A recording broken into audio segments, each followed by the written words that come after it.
Hey, is this thing on?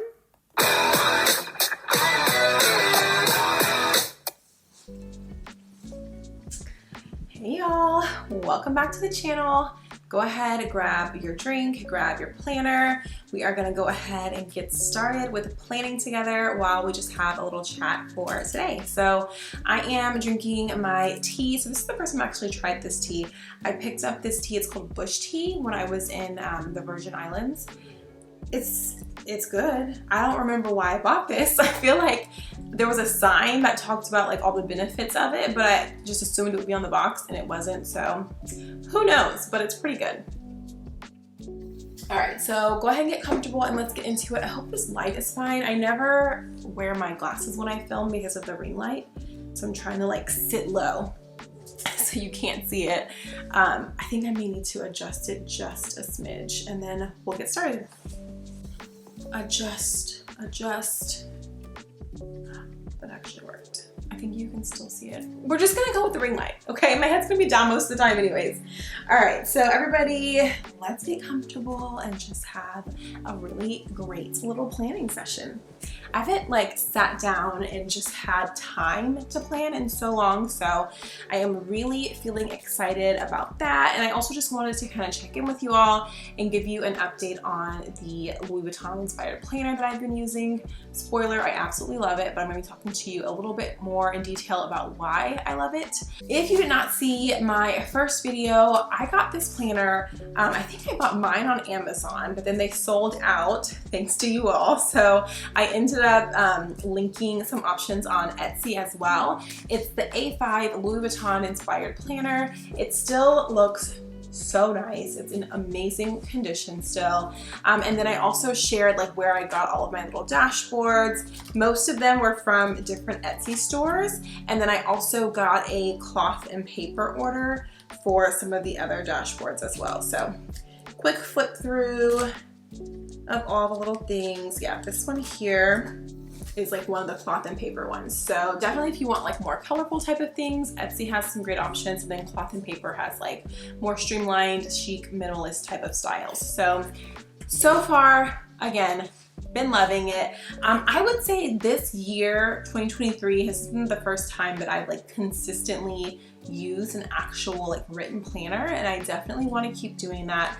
I have all my schedules in so many different places, but the fun stuff, like having it in a fun place, is just kind of exciting as well. So we're gonna flip on over to August 2023. That is what we're gonna be planning for today. And these inserts are also from Amazon, so just super clean, easy to follow kind of calendar base. So I'm also going to be using some new stickers that I wanted to share with y'all today too, in case you were in the market. I got these on Amazon. It's just like a little flip through situation. And then I found these two just like lying around my house that I haven't really used. I don't even know where this price tag is from. Oh, Altered State. Who knew that they had planner stickers. So just a couple of random things that I found that I'm also going to be using in my planner as we go through the month of August. So while we plan today, I wanted to talk to you all about control issues. I feel like I'm definitely not the only person, especially if you're into planning content and love to plan. You probably have a few control issues as well. So I was just thinking about like all the ways that I control my control issues. I know it sounds crazy, but I promise there's a method behind the madness, and it just like really makes my life so much easier. For sure, I feel like the biggest thing that helps is what we're doing now is planning, like living my life planned on a schedule, habits, routines, really makes me feel like I'm not gonna be overwhelmed. I have control over what's going on. And then also like I'm prepared and have plan B, C, and D just in case anything goes wrong. I don't know if it's healthy, but at this point, it's the reality of my life, and I feel like a lot of you can definitely relate. And I was thinking about like, when did I realize that I had control issues? Honestly, like I always knew that I liked things to be a certain way. But in 2020, I've talked about this in a few videos, I used to have a job where I had to travel a lot for work, and some of those trips were not so great. So I ended up developing flight anxiety. Like, I had never been afraid of flying on airplanes before. Like, I've gone on helicopters, I do all kinds of things in the air. Even though I don't like heights, like something about like being enclosed didn't bother me until then. So I ended up hiring a therapist who was supposed to help me through my flight anxiety issues. That really didn't happen. After 2 sessions, I was like, okay, I can kind of like do this myself, which is probably not the best like mindset to have, but that's how I felt. I eventually just like got a book and figured everything out. I also started using Calmigo, which I've made a couple of like YouTube shorts about. And that was a lot more helpful. I probably could have tried another person, but I never did. Anyways, one of the things that she said that I did feel like was pretty helpful was that I have control issues, and she thinks that that's directly related to why I was having anxiety when I was flying. And so I started thinking about it, and I'm like, yeah, that definitely makes sense. Like, if you could just put me in a cockpit and I can just see what's going on, know that everyone's doing what they're supposed to be doing and that we're fine, then I probably would not be afraid of flying. However, it turns out that is illegal. Therefore, I was not invited into the cockpit. No room. But I definitely realized being able to know what's going on and to be able to change something if things go wrong was something that was really important to me. Now, in some circumstances, sure, that's great, but also like it's not very realistic and it's probably not that healthy. So at this point, I feel like, okay, I've already taken step 1, like I've identified that there is an issue. I like to be in control and I can't always be in control. So like now, what am I gonna do about that? So one of the first things that was like super helpful for me was identifying my triggers. So definitely realizing, okay, like what specific situations or circumstances make me feel like I need to be in control or make me feel like I want to take control of a situation. So now knowing that, what am I gonna do?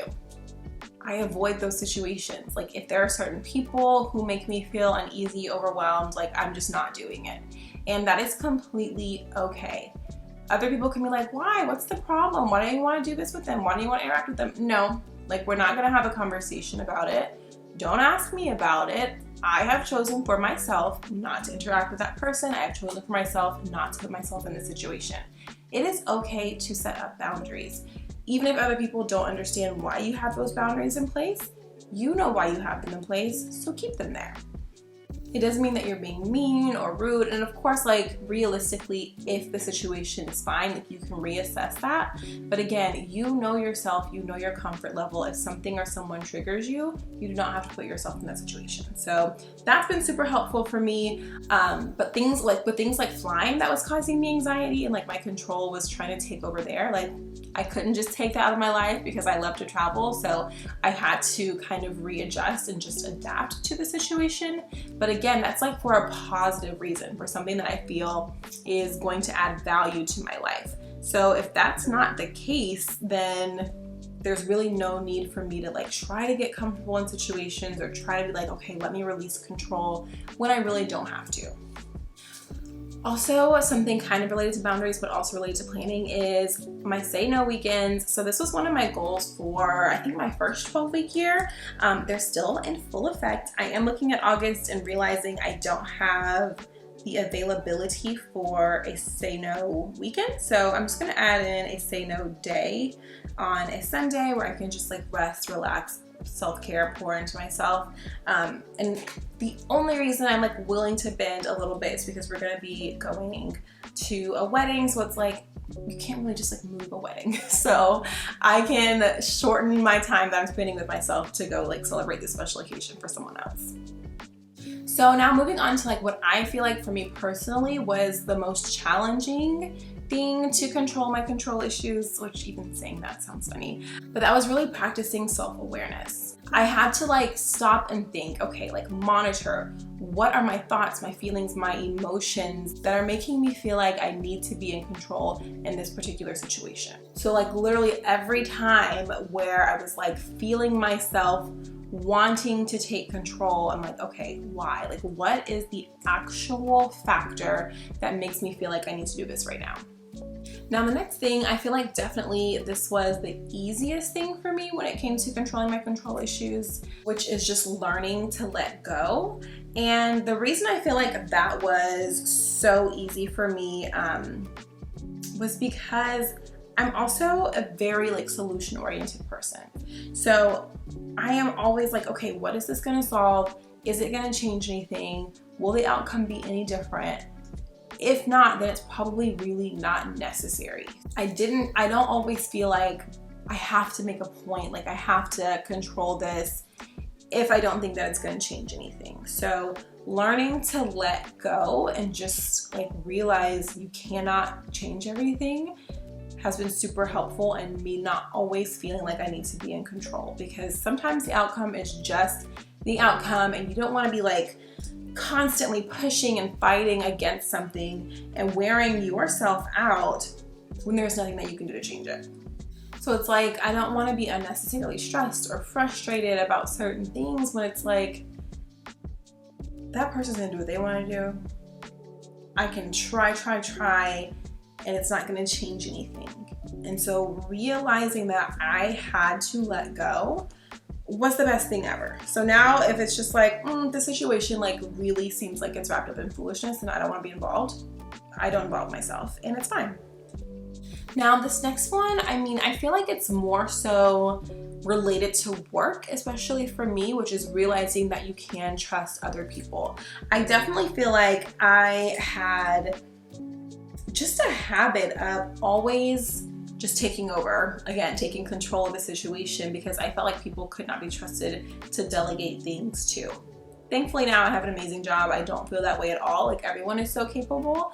But even on interviews, like if I'm asked what I feel like my greatest weakness is, that is definitely it. Like trusting a team and being able to delegate things and know that it's gonna be taken care of and it's gonna be done correctly, the way that I would have done it or the way that I asked for it to be done. So it takes time learning to trust others, but like definitely just try to lean in, whether that's in your career or in your personal relationships. Like relinquish just a little bit of that control over time. Let people prove to you that they can handle it, they can be trusted with whatever you decide that you want to give over to them, and realize like that it's going to be fine and it's going to work out.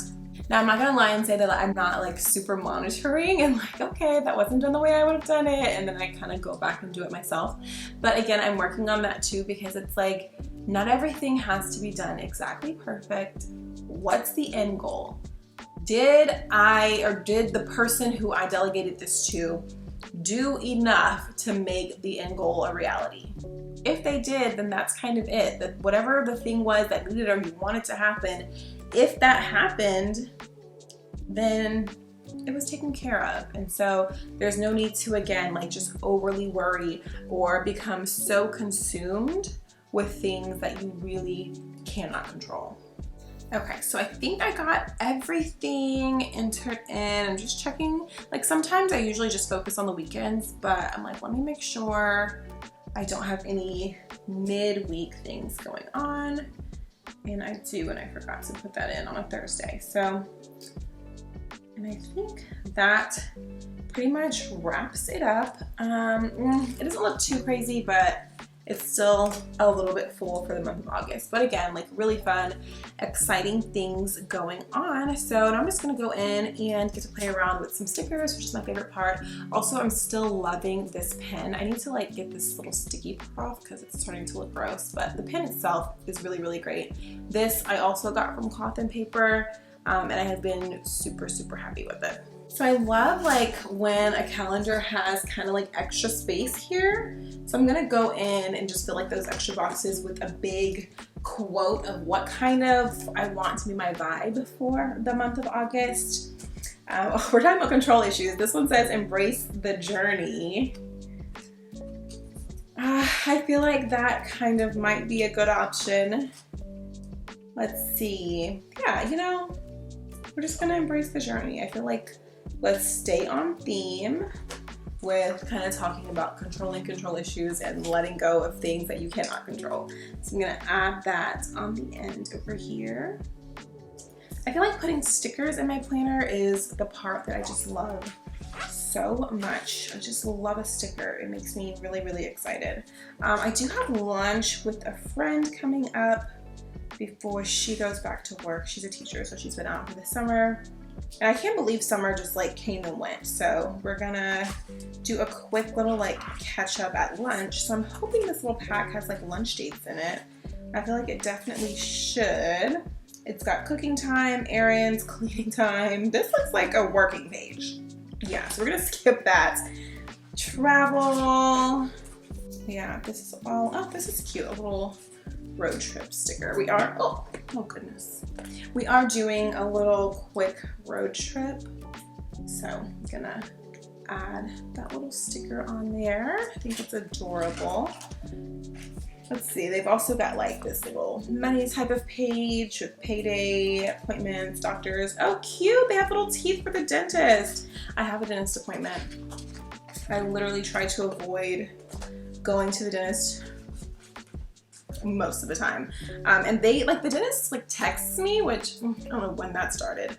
And they're like, it's been 18 months since your last hygiene appointment. And I just feel like the way they word it, it's like, you are acting like I just am the most disgusting person ever. So of course, if you put it that way, like I haven't taken care of my oral hygiene in 18 months, then I'm gonna go. I don't think it's been 18 months. I think you're supposed to go every 6 months. And I think I'm on like month 9. But I don't like to go, but it's fine. We're going, and we're going this month. So just take care of it and not stress too much. All right, what else do we have going on this month? I do have like a happy hour that I'm gonna be going to. So I kind of like these little like cocktail stickers. They've got like cocktail, restaurant, fun, picnics, camping, shopping, all that kind of stuff. Oh, there's a little family time sticker. I think I'm gonna use that because it is actually a happy hour with my family. So I'm gonna put that on there. I still haven't found the lunchtime stickers yet, so that's what I'm looking for now. But honestly, like the last thing that I feel like has been just really important regarding controlling control issues is making sure that I communicate very openly, and that's like in all aspects of my life. If something bothers me or if something makes me feel like I need to be in control, then I have to let the person know. Like, especially if it's someone that I care about and not just someone where I'm like, well, I can just avoid them or avoid the situation. Like, it's definitely vital to always communicate and be like, hey, here's what's going on. This is how this makes me feel. And of course, if that person also cares about you, then they're gonna do their best to just be accommodating and supportive and try not to continue to do that thing that's bothering you. I found this cute little sticker, and this one, this, again, a random one that I picked up from who knows where. It's by Capital Chic Designs. It says brunch babes. So I'm having brunch with a friend, and honestly, like, this kind of looks like us. So I'm gonna add that little sticker here. It's kind of big, but I'll know where it goes. Actually, let me put it on this side. So yeah, like, just communicate. Like, it cannot hurt to say like, hey, this is how I'm feeling. This is how your actions have made me feel. But also like taking that accountability for yourself. Like, hey, I understand that I have control issues. Like, this is something that I'm actively trying to work through, but also there are some things that you can do to make this a little bit easier and more feasible for me. And just, I want you to know that so that we can continue to have a good relationship, a good friendship, or whatever the case may be. Y'all, how are there no lunch stickers. Like I feel like I have looked through all of these and I can't find one like little lunch date sticker. So maybe we'll have to just use something else. This one's kind of cute. It has like a little croissant sandwich on it. So I think I'll use that since lunch just kind of like sandwichy vibes. And then a little cute cocktail refresher. And just put those together and make my own little lunch sticker. Seeing these day off stickers, I'm thinking that I may want to take an extra day off this month because we are going to be traveling just a little bit and I kind of like don't want to hit the ground running when I come back, so that'll be a good reminder for me to just like check my work schedule, see what's going on, and see if I can take that day off. So far if I had to just give like an immediate assessment of this new little like sticker book, I like it. I don't love it. I feel like for the price it was fine, and also I feel like I wanted something different than just like my usual happy planner stickers, so I definitely feel like it's a great one to have in your collection, but I'm not like, ooh, I'm obsessed with this, or it has everything that I need. It's got quotes, it's got workout stuff, family stuff, girls' night, travel, so it really does cover a good bit of things, but I don't know, like I'm kind of like I want to make my own sticker book. I think that would be pretty cool. Maybe one day we'll have an Affirmations with Amber sticker book. But let's see, I'm trying to find something cute to put on my Say No Day. I feel like I definitely want to make that a priority. Like, this is what I'm doing. Maybe a little heart would be cute. But yeah, like this is what I'm doing. It is non-negotiable, and it is a like special day. And then we also have a wedding that we're going to. So I was hoping there was like a cute little like ring sticker or something, but I haven't really seen anything. Oh, this is cute. It just says love in pink letters. So I think I'm gonna use that to bring everything together. All right. August is done, it's planned, it's so stinking cute. I just love like looking at this and seeing I have a full life, lots of things to do, lots of variety and balance as well, but also it makes me feel like I'm in control, especially when I'm really busy. Like knowing where I have to be and when I have to be there helps me out, but having like fun with it, putting cute little stickers just makes it seem like, okay, this is like fun and exciting and it's going to be fine. So again, one of the little tips of things that helps me with my control issues, and I'm just so glad that I had like all these things in place, because there's no reason for me just to be feeling like overwhelmed or unhappy or frustrated about so many situations when there's like not really a need to do that. So we're done, we're planned. I don't know why, that just makes me feel so good. I hope you were able to plan with me and you feel really great as well. Thank you so much for watching my planning video. If you love planning content, please let me know. I'd love to give more updates about my Louis Vuitton inspired planner and just updates in general. So again, thanks for watching and I'll see you in the next one. Please like, comment, and subscribe, and follow me on Instagram at Affirmations with Amber.